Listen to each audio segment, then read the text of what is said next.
हम जिनेन्द्रकमलं प्रतिमप्रबोधम् निर्वाणमार्गममलं विबुधेन्द्रवन्द्यम् संसारसागरसमुद्रणप्रपोतम् वक्षे समाधिशतकं प्रणिपत्य वीरम् येनात्मा बोध्यतात्मेव परत्वेनैव चापरम् अक्षयानन्तबोधाय तस्मै सिद्धात्मने नमः। जयन्ति यस्या वदतोऽपि भारती विभूतयस्तीर्थकृतोऽप्यनीतु शिवाय दात्रे सुगताय विष्णवे जिनाय तस्मै सकलात्मने नमः। सकल विभाग अभाव कर किया आत्म कल्याण परमानंद सुबोध में नमो सिद्ध भगवान। आत्म सिद्धि के मार्ग का जिसमें सुभग विधान उस समाधि युक्त तंत्र का करूं सुगम व्याख्यान। नमो सिद्ध परमात्म को अक्षय बोध स्वरूप जिनने आत्मा में पर जाना पर रूप जिनने आत्मा में पर जाना पर रूप।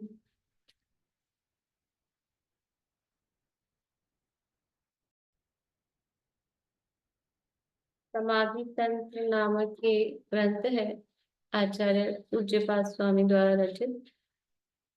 इसके अंतर्गत यहाँ अपनी चर्चा चल रही थी कि बहिरात्मा और अंतरात्मा किस प्रकार के विचार करते हैं, क्या उनकी मान्यताएं होती हैं और किस तरह से यदि राग द्वेष उत्पन्न होते हैं अंतरात्मा के भी तो वो उनसे किस प्रकार से निर्मुक्त होता है। ये सारी चर्चा यहाँ की। फिर बताया कि बहिरात्मा किसका त्याग करता है, अंतरात्मा किसका त्याग करता है और परमात्मा किसका त्याग करते हैं। बताइए, बहिरात्मा किसका त्याग करता है, अंतरात्मा किसका त्याग और ग्रहण करता है और परमात्मा किसका त्याग और ग्रहण करती है। परमात्मा तो प्रत्यय हो गए हैं, तो वो तो ना तो किसी चीज का ग्रहण करते हैं ना त्याग करता है।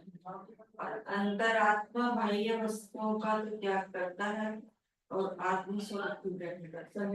बाह्य वस्तुओं का त्याग करता है, बाह्य वस्तुओं का नहीं, पर भावना का भाव का अंतरात्मा।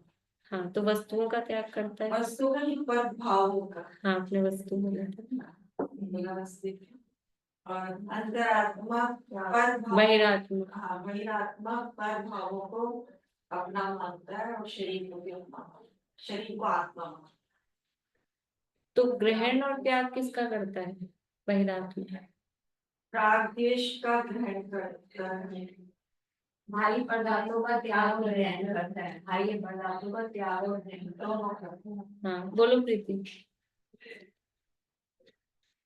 बहिरात्मा जो अपने लिए उसको इष्ट लगता है उसका वो ग्रहण करना चाहता है और जो अनिष्ट लगता है उसका वो त्याग करना चाहता है। और जो अंतरात्मा है वो मोह राग द्वेष भावों से बचना चाहता है, उनका त्याग करता है और रत्नत्रय को धारण करता है, उसका ग्रहण करता है। और जो परमात्मा है वो कृतकृत्य है, तो वो किसी भी चीज का ना ग्रहण करता है ना त्याग करता है।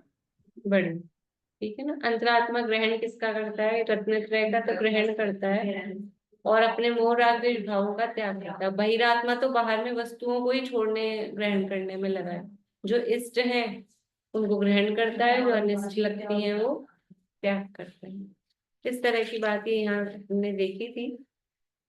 अब यहाँ कह रहे हैं कि अंतर में ग्रहण त्याग ग्रहण करने वाला अंतरात्मा किस प्रकार करेगा। पेज नंबर क्या है? 94। यही वाला चलेगा ना? 94 नंबर पेज है। श्लोक नंबर 48 है। एक मिनट। अंतर में त्याग ग्रहण करने वाला अंतरात्मा किस प्रकार करेगा।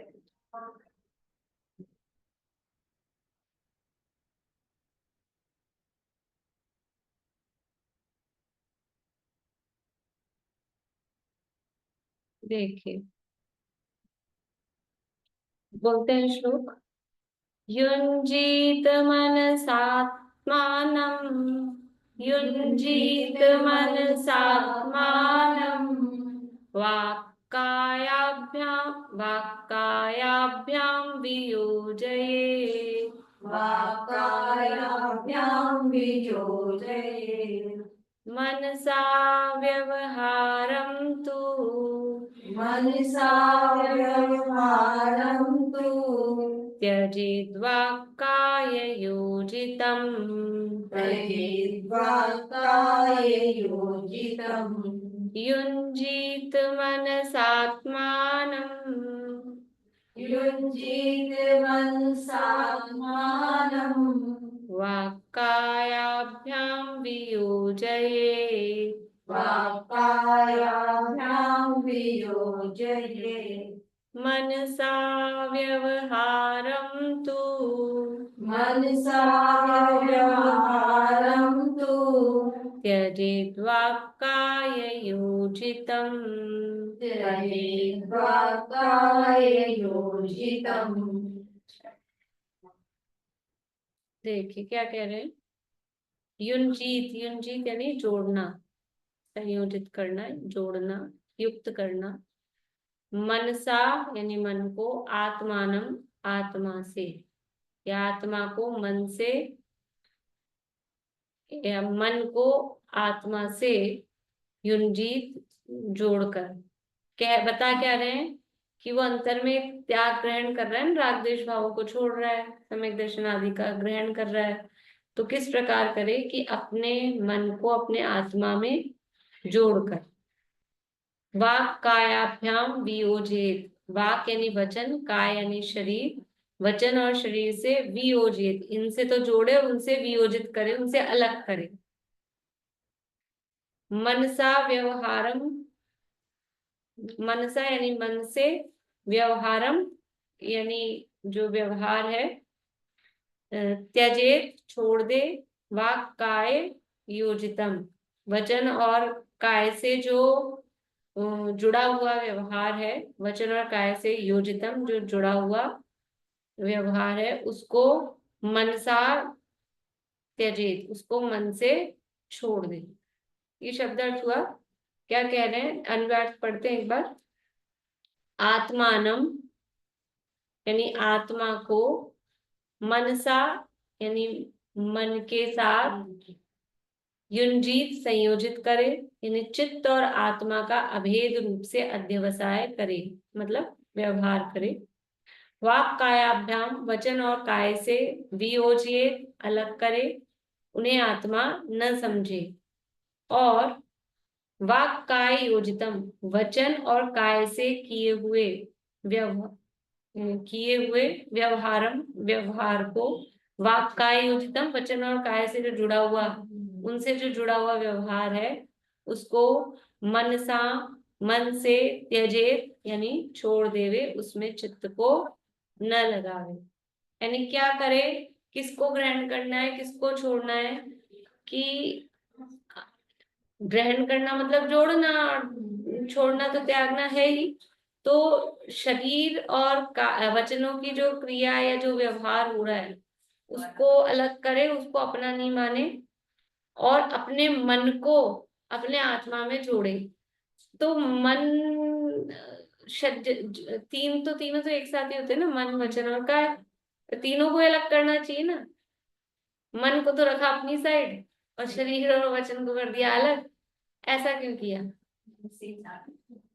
बच्चों ऐसे को काय से तो बहने में प्रवृत्ति हो सकती है और मन से मन में हो सकती है।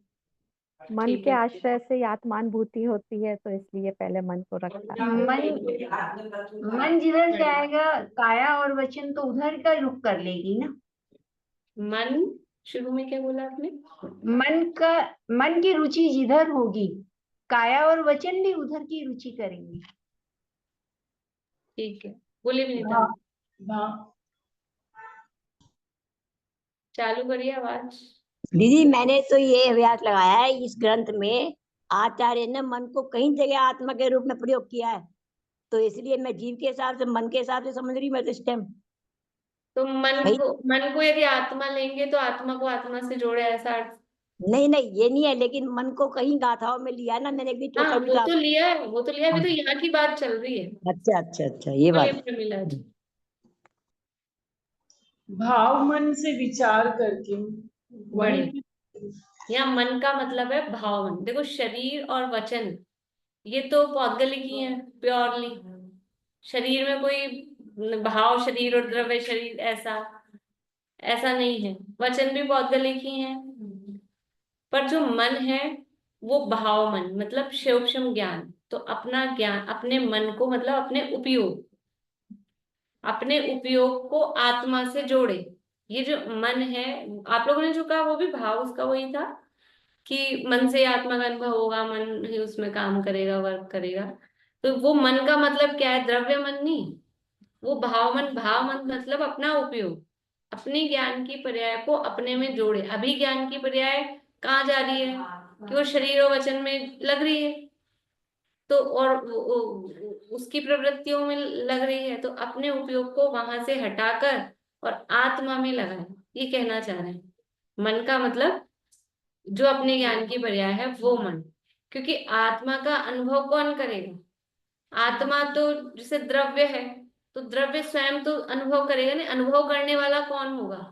अनुभव करने वाली तो पर्याय ही है ना। और ये जो ज्ञान स्वभाव है त्रैकालिक, वो अपने आप को जानेगा। वो जानेगा क्या? उसको तो जानेगा कौन? की जो ये वर्तमान वर्तता हुआ ज्ञान है, जो वर्क करता हुआ ज्ञान है, जो भी चल रहा है। इसलिए उपयोग किसे कहते हैं? ज्ञान स्वभाव को उपयोग नहीं कहते, ज्ञान दर्शन के व्यापार को, चेतना के व्यापार को। वो व्यापार का मतलब है अभी जो वर्क कर रहा है, जो काम है, जो ज्ञान है, जो काम कर रहा है। त्रैकालिक स्वभाव या द्रव्य रूप से जो ज्ञान, द्रव्य है या समझ लो गुण रूप से, उसकी बात नहीं। तो आत्मा को मन के साथ संयोजित करें। मन का मतलब है अपने उपयोग के साथ, भाव मन उपयोग के साथ। उपयोग ज्यादा अच्छा है, मतलब या अपने वर्तमान सूक्ष्म ज्ञान की जो पर्याय है उसको आत्मा के साथ जोड़े, और वचन और काय से आत्मा का भेद रूप से अध्यवसाय करे। जब वो दोनों, ये जो ज्ञान की पर्याय है अभी मन की, ये मैं ही हूँ, ये इस प्रकार दोनों अभेद रूप से ये जो पर्याय ज्ञान की आ रही है, ये कौन है? इसी से तो अनुभव होगा ना। आत्मा का अनुभव कैसे होगा? ज्ञान के माध्यम से। तो ज्ञान कैसे पकड़ में आएगा कि जो वर्तमान में जो ये जाना जा रहा है ये कौन है? यही तो मैं हूँ। ये जानने वाला तो ये कौन जान रहा है? वही मैं हूँ। तो इस प्रकार से दोनों को अभेद रूप से अध्यवसाय करें, मतलब अभेद रूप से उनका अध्यवसाय का मतलब है व्यवहार करें, मतलब माने समझे। और वचन और काया से अलग करें। ये वचन और काया से अभेद, अभी किस में अभेद हो रहा है? शरीर में अभेद हो रहा है। तो उस शरीर से अभेदता छोड़कर और अपने मन को अपने आत्मा में, अपने में लगाए।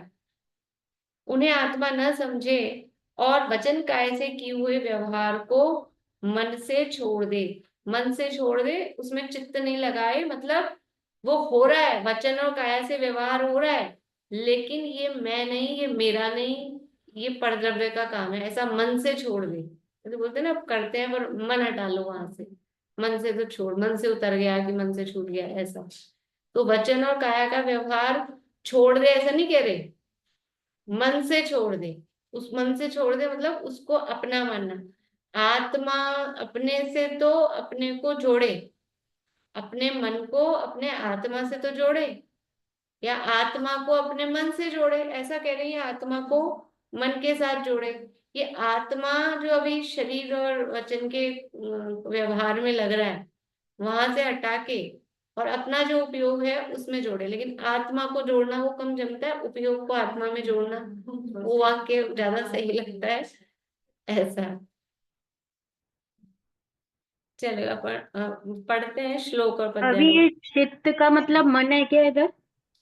चित्त, हाँ, चित्त मतलब मन है हर जगह। हाँ हाँ, उसमें चित्त को न लगावे, मतलब वही मन अपना उपयोग नहीं लगाए। हाँ, तो वो अपन ने एक वो पढ़ा था कि बोलते हुए भी नहीं बोलते, चलते हुए भी नहीं चलते, ये वो ऐसे वाले ही हुए, उनका मन अपने आत्मा के हाँ, साथ जुड़ा हुआ। वो इसको एक उपदेश एक में था दुआ ना। पढ़ा था ना, हाँ, इसको खाते हुए, चलते हुए भी नहीं चलते, बोलते, तो वो ऐसे ही वाला। अन्नपि ही न ब्रूते, स्टोपदेश में था, वही मतलब कि वो वही क्रियाएं बात हो है। रही है, लेकिन वो उनको मन से छोड़ देता है, वो करता हुआ भी नहीं करता है, ऐसा। बोलिए। तो मन से हुआ कि जो क्षोभसम ज्ञान की जो वर्ती हुई पर्याय है, हाँ वो मन उसको यहाँ लिया क्या, मतलब? तो वो हाँ, तो मन का मतलब है सूक्ष्म ज्ञान। भाव मन का क्या मतलब है? हाँ, वो सूक्ष्म ज्ञान। तो ये जो मानसिक मन भाव मन हुआ, तो ये क्षोभसम ज्ञान मतलब ज्ञान की उपयोग की पर्याय हो, हाँ, ज्ञान की उपयोगी हुई। पर्याय। हाँ, भाव मन वो उपयोग की पर्याय है। भाव इंद्रियां भी अपने सूक्ष्म ज्ञान की पर्याय है, लेकिन भाव इंद्रियां आत्मानुभव में कार्यकारी नहीं होती। भाव इंद्रियां भी सूक्ष्म ज्ञान रूप है, भाव मन भी सूक्ष्म ज्ञान रूप है, लेकिन जो आत्मा के स्वरूप का विचार चिंतन मनन है वो इंद्रियों के माध्यम से नहीं होगा। इंद्रियों का काम देखना लब्धि तक है, कान से सुनना, देखना लब्धि तक वो इंद्रियों का काम है, भाव इंद्रिय का, द्रव्य इंद्रिय का। उसके बाद में जो आत्मा के अनुभव में जो समझ लो सहायक अगर बन रहा है, अवलंबन, मोक्षा प्रकाशन में लिखा है, तो मन का अवलंबन है। तो कौन से मन का अवलंबन है? ये भाव मन का अवलंबन है। और भाव मन है वो द्रव्य मन के आधार से ही, समझ लो रहता है, तो द्रव्य मन तो है ही, लेकिन भाव मन मतलब वो अपने वर्तमान का उपयोग, अपने ज्ञान की पर्याय। तो इंद्रियों में जो ज्ञान की पर्याय जा रही है, तो इंद्रियां तो बाहरी अपने विषय, उनके स्पर्श रस गंध वर्ण वही है, और शब्द। तो इंद्रियों का काम तो देखना लब्धि तक है, उसमें सहायक है। उसके बाद उसके उसके पहले भी, लेकिन देखना तक मतलब वो चल रहा है काम इंद्रियों का भी। और उसके बाद तो प्योरली बस भाव मन का ही काम है, प्रायोगिकता लब्धि में और करण लब्धि में, वहां कोई इंद्रियों का काम नहीं है। हाँ,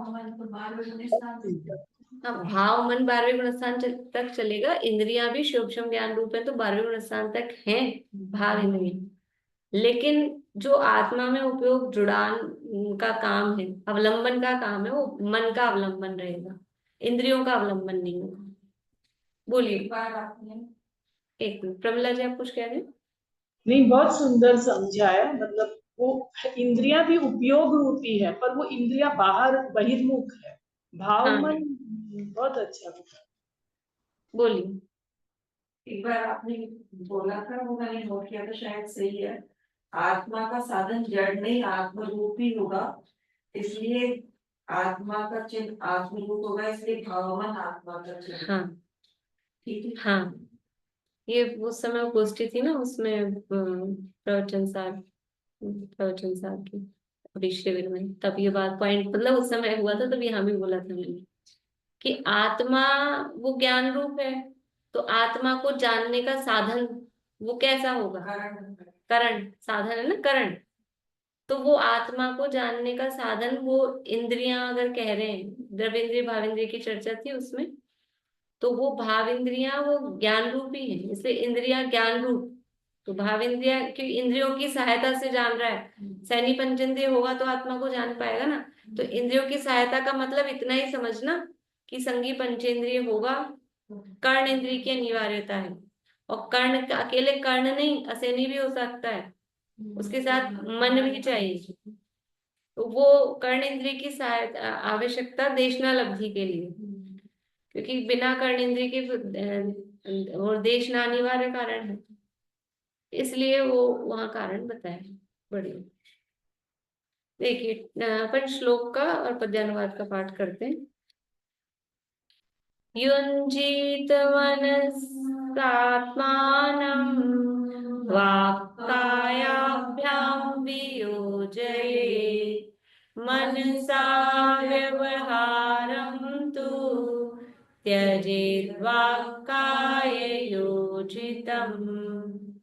जोड़े मन संग आत्मा वचन काय से मोह, वचन काय व्यवहार में जोड़े न मन हो मोह। ठीक है, वह अंतरात्मा आत्मा को जोड़े अर्थात संबंध करे, किसके साथ? मन के साथ, अर्थात मानस ज्ञान भाव मन के साथ। मन वह आत्मा है, ऐसा अभेद रूप ऐसे अभेद रूप अध्यवसाय यानी मान्यता करे, ऐसा अर्थ है। देखो अभी जो विनीता आंटी कह रहे थे ना, मतलब इस यहाँ समाधि तंत्र में वो मन को आत्मा के रूप में लिया, हाँ लिया जा रहा है। तो इसलिए कह रहे हैं आत्मा को मन से जोड़े, मतलब ये जो इनका जो अपन तो मन को आत्मा से जोड़ रहे हैं, लेकिन ये वो मन को भी आत्मा के रूप में, तो यहाँ आत्मा मतलब अपने को, तो वो उसको हाँ ऐसा 36वें श्लोक में हाँ आत्मा को जोड़े अर्थात संबंध करे, किसके साथ? मन के साथ, अर्थात मानस ज्ञान भाव मन के साथ। मन वह आत्मा है, ऐसा अभेद रूप अध्यवसाय मान्यता करे, ऐसा अर्थ है। और वाणी तथा काय से उसको यानी आत्मा को वियुक्त करे, पृथक करे, अर्थात वाणी और काया में आत्मा का अभेद रूप अध्यवसाय नहीं करे। वाणी और काया से अपने को अलग करे, मन से अपने को जोड़े। ये भाव मन है, ये मैं मतलब वो ज्ञान, भाव मन का मतलब वो ज्ञान से अपने को जोड़े। और ये जड़ बुद्धगल है शरीर और वचन, इनसे अपने को अलग करे। और वैसा करने वाले वाक काय योजित अर्थात वाणी काय द्वारा योजित अर्थात संपादित प्रतिपाद्य प्रतिपादक भाव रूप, वाणी और काय के द्वारा जो संपादित मतलब जो हो रहा है, जो काम, कैसा काम हो रहा है? प्रतिपाद्य प्रतिपादक भाव रूप, कि मैं तो प्रतिपादक हूँ गुरु, और किसको बता रहा हूँ? शिष्य को बता रहा हूँ, वो प्रतिपाद्य है। यानी गुरु शिष्य का या इस तरह का जो भी वचनों से क्या होता है, एक दूसरे के साथ व्यवहार जुड़ता है, कि मैं बोलने वाला या सुनने वाला, और शरीर के साथ भी दूसरे के साथ संबंध जुड़ता है। तो ये जो वाणी काय द्वारा योजित अर्थात संपादित, संपादित मतलब उसके द्वारा किया गया, प्रतिपाद्य प्रतिपादक भाव रूप गुरु शिष्य संबंध रूप प्रवृत्ति निवृत्ति व्यवहार को किसके साथ संपादित? मन के साथ, अर्थात मन में आरोपित व्यवहार को मन से तजे, अर्थात मन में चिंतवन नहीं करे। ये जो बाहर में जो व्यवहार हो रहा है, ऐसा प्रतिपाद्य प्रतिपादक गुरु शिष्य रूप प्रवृत्ति निवृत्ति जो बाहर में हो रही है, उसको मन के साथ नहीं जोड़े, मन से उसको छोड़ दे। मन में आरोपित व्यवहार को मन से तजे, मन से चिंतवन नहीं करे। अंतरात्मा भावार्थ, पिछले श्लोक में तो उसको उन्मुक्त चेष्टा कही, उन्मत्तवत चेष्टा। हाँ, ये जो शरीर वचन की क्रिया को अपनी मान रहा है, तो ये पागलपन की चेष्टा है। अंतरात्मा भाव मन को वाणी और देह की क्रिया की तरफ से प्रवृत्ति से वियुक्त करके, अलग करके आत्म स्वरूप में लगावे, अर्थात उसके साथ अभेद करे, तल्लीन करे, और वाणी तथा काय द्वारा संपादित प्रवृत्ति निवृत्ति रूप व्यवहार को मन में से तजे, अर्थात उसका विचार छोड़ दे।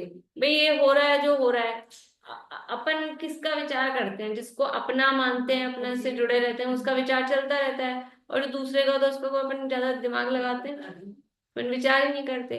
तो ये शरीर और वचन की जो क्रिया हो रही है, ये दूसरे की क्रिया है, इसको तो छोड़े और अपने में, अपने मन में उपयोग को लगा के रखे। भाई ये हूं मैं, ऐसा मन में क्या चल रहा है? तो मन में जो राग द्वेष के भाव चल रहे हैं कि आत्मस्वरूप के चिंतन के भाव चल रहे हैं, क्योंकि ये छोड़ना ग्रहण करना किसको हो रहा था, मतलब किस में हो रहा था? अंतरात्मा का, अपने अपने भावों में हो रहा था ना। तो इसलिए इधर उपयोग लगाए और बाहर में शरीर के वचन की क्रिया में इसको ग्रहण करना है, परद्रव्यों में, वहां उपयोग नहीं लगाए। ऐसा ही यहाँ कह रहे हैं। ये वाला आ जाएगा इसमें वो इंद्रियों से आत्मा को रोककर, हाँ उसी तरह का है। विशेष स्पष्टीकरण, वाणी काय की प्रवृत्ति जड़ की क्रिया है, वह आत्मा नहीं कर सकता। अंतरात्मा को भेद ज्ञान है, इससे वह अपने उपयोग को वाणी काय की क्रिया की ओर से हटाकर अपने आत्म स्वरूप में रोकता है। जहां तक जीव वचन काय की क्रिया के साथ एकत्व बुद्धि करता है, उसको आत्मा की क्रिया समझता है, वहां तक उसका उपयोग वहां से छूटकर स्व सन्मुख नहीं झुकता और आत्म स्वरूप में स्थिर नहीं होता। ये वचन का शरीर की क्रिया, ये प्रवृत्ति, ये जड़ की क्रिया है, आत्मा नहीं कर सकता। ये ऐसा कौन मानता है? बोलता नहीं रहता है, मानता है। अंतरात्मा की मान्यता ही है। और जो मानता तो है नहीं, लेकिन शब्दों में बोलने लगता है, और वो भी अपने प्रयोजन से। जब प्रयोजन मानता तो ये यही मेरी क्रिया है, लेकिन प्रयोजन होते तो जड़ की क्रिया है, तो जड़ की क्रिया है। तो बोलने की बात नहीं है, मानने की बात है। अंतरात्मा को भेद ज्ञान है, इससे वह अपने उपयोग को वहां से हटा सकता है, हटाकर अपने आत्म स्वरूप में रोकता है। और जहां तक जीव मतलब जो जीव, या अब ऐसे बोलते हैं भाषा में, जहां तक ये ऐसा करता है वहां तक ऐसा हो। तो जहां तक ये बहिरात्मा की बात बता रहे हैं कि जब तक ये वचन काय की क्रिया के साथ एकत्व बुद्धि करता है, उसको आत्मा की क्रिया समझता है, वहां तक मतलब तब तक उसका उपयोग वहां से छूटकर स्व सन्मुख नहीं झुकता और आत्म स्वरूप में स्थिर नहीं होता। उपयोग द्वारा स्व का ग्रहण करने में ही समस्त परद्रव्यों का और प्रभावों का स्वयं त्याग हो जाता है।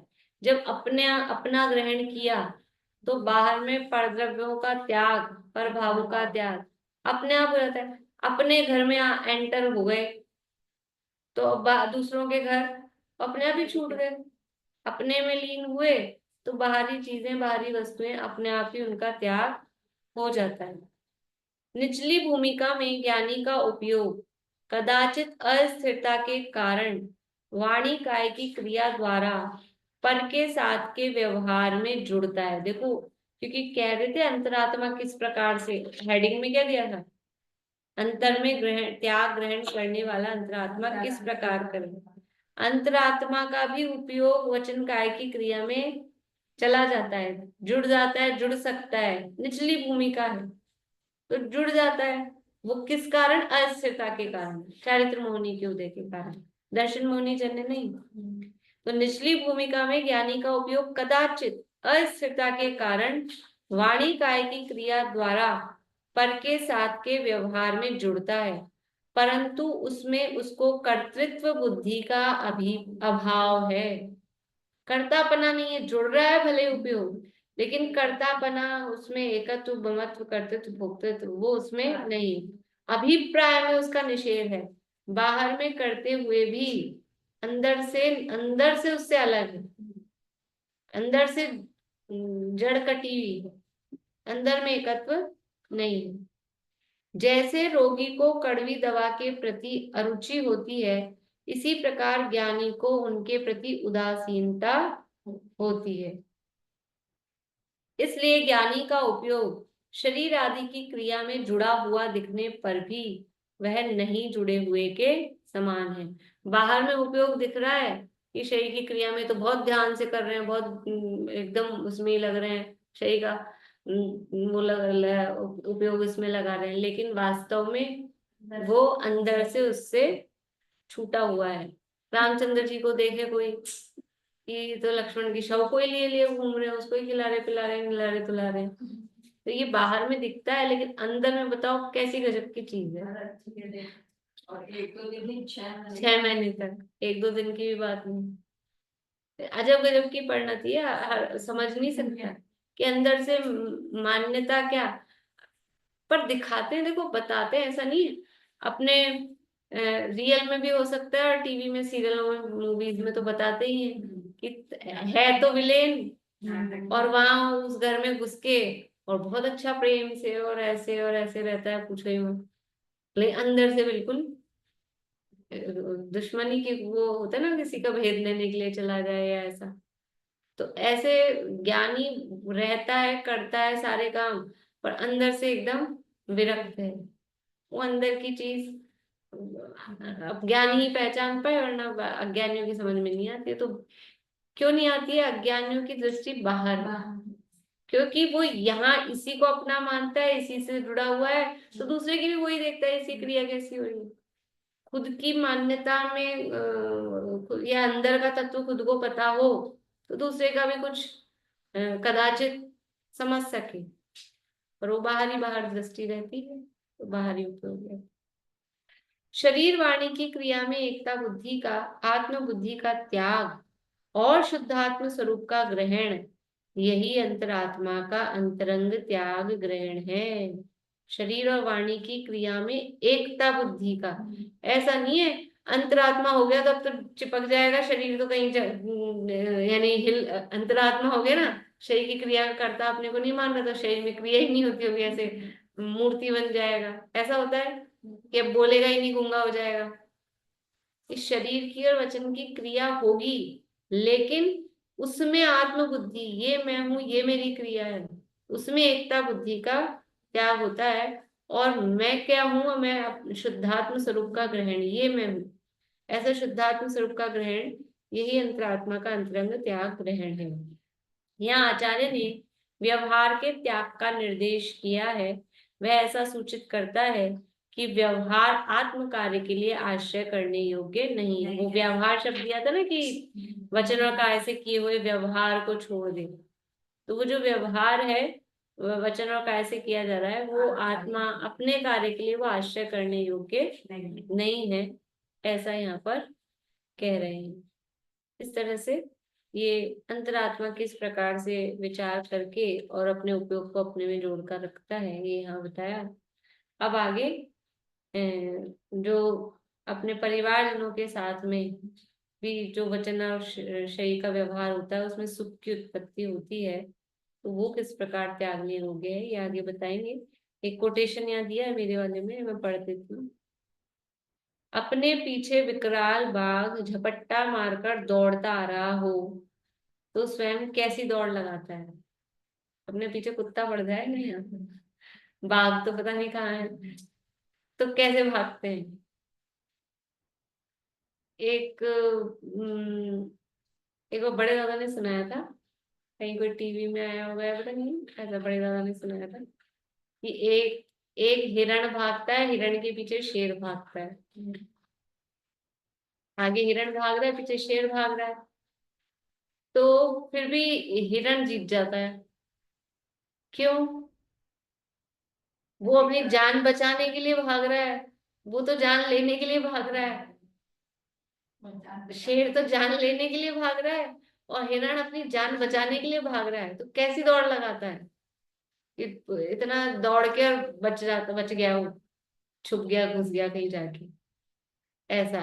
तो ये कह रहे अपने पीछे विकराल बाघ झपट्टा मार के आने वाला है, बंदर आ जाए, कुत्ता आ जाए, तो ही अपन कैसे भागते हैं, और फिर शेर पीछे लग गया, चीता, तो कैसी दौड़ लगाता है। वहां वह विश्राम के लिए खड़ा रहता होगा, अरे थक गया, थोड़ी रेस्ट तो कर लूं, कोई अच्छी जगह दिख रही, सीनरी, फोटो सेल्फी ले लूं, ऐसा कुछ सोचता है कि अरे शेर पीछे लगा है, फोटो तो ले ले, पता तो लग जाए लोगों को। रुकता है क्या? कि वहां वो बिल्कुल नहीं खड़ा रहता है। वैसे ही अभी तो हंसी आ रही है अपने को, क्या कह रहे हैं आगे, किसको शेर बता रहे हैं। वैसे ही यह काल झपट्टा मारकर दौड़ता चला आ रहा है। ये काल, ये कब, कौन जानता कब हो जाए इस जीवन की शाम। ये कब भव पूरा हो जाए, कब आयु पूरी हो जाए।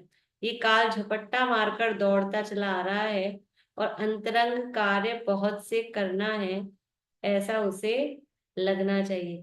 हमें समझ ही नहीं आ रहा, शेर पीछे लग जाए तो फोटो खींचने वाला हमको मूर्ख दिखता है, हंसी आती है।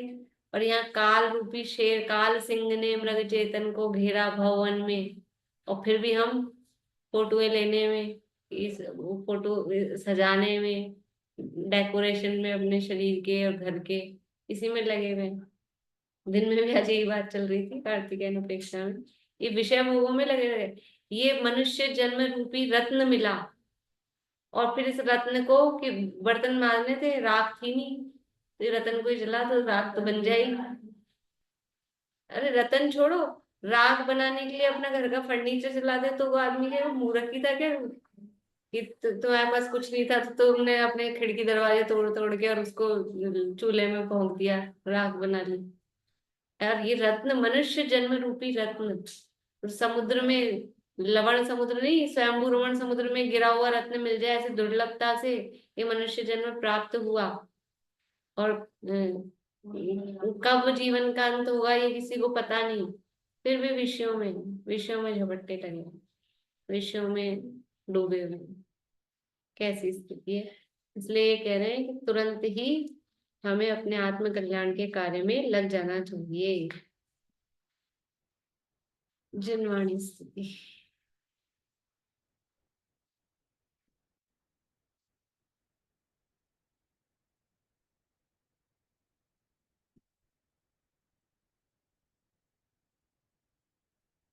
अहिंसा मई हो प्रवृत्ति सहजी, जीवन का आधार हो सत्य सुख में। अचौर धारी पर प्रीति त्यागे, परमशील वरते रहे सहज निर्भय। महाक्लेशकारी है आरंभ परिग्रह, उसे छोड़ लग जाए निज साधना में। धुल जाए सब में समता की धारा, से बढ़ते ही जाए सुआराधना में। होवे जितेंद्रिय परम तत्व निज में, एकाग्रता हो परम मग्नता हो। साक्षात साधन मुक्ति का सुखमय, निर्दोष चारित्र जयवंत वर्ते। सर्वज्ञ शासन जयवंत वर्ते, निर्ग्रंथ शासन जयवंत वर्ते।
जय